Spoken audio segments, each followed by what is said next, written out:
The Scottish Highlands are quiet at night, too quiet.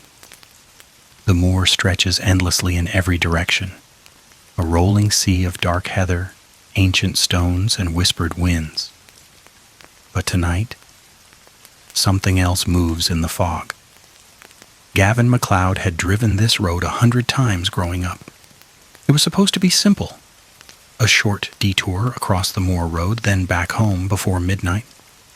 But halfway across, his headlights dissolved into a thick curtain of white fog.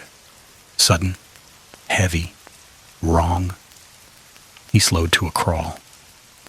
"This wasn't here 5 minutes ago," he muttered. The fog pressed against the windows like wet cloth. Shapes shifted in it.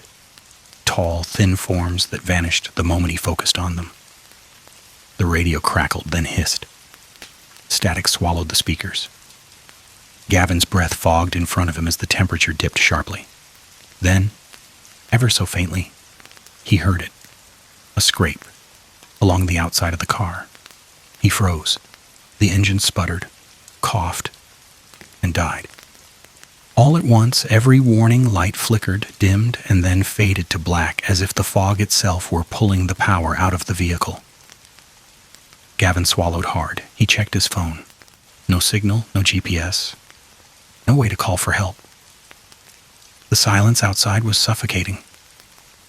Finally, he cracked the door open and stepped into the fog. Immediately, the air felt wrong.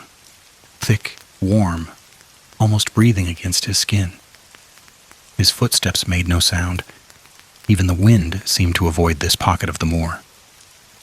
He moved slowly, keeping one hand on the car so he wouldn't lose himself in the whiteout. Then he saw it. A figure, standing perfectly still in the distance. "Hello?" he called. His voice sounded muffled, swallowed whole by the mist. The figure didn't move. He walked closer, heartbeat tightening in his throat.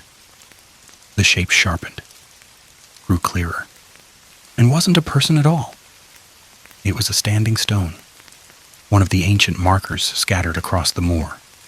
Except this one was wrong, misplaced. He turned, another stone behind him, then another, more, forming a ring.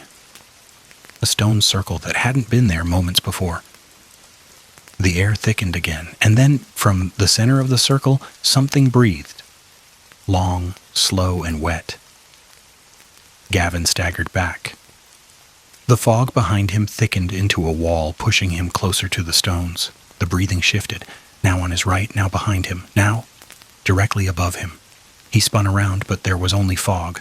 Fog and the soft crunch of shifting earth. Then he heard it. Not just breathing, mimicking. Gavin, his own voice, whispering from somewhere in the mist. "This way." He froze. Another whisper slithered closer.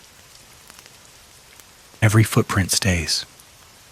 He looked down. There, stretching through the fog, was a trail of footprints. Not fresh, not random, old ones, hundreds, all his.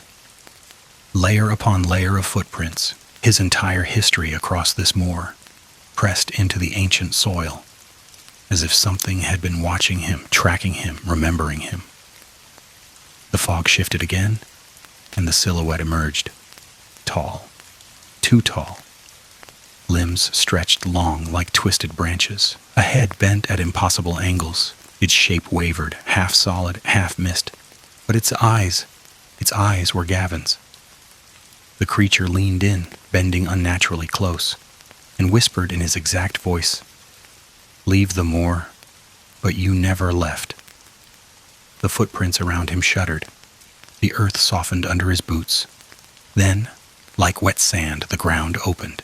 His footprints, his past, all of it began dragging him downward.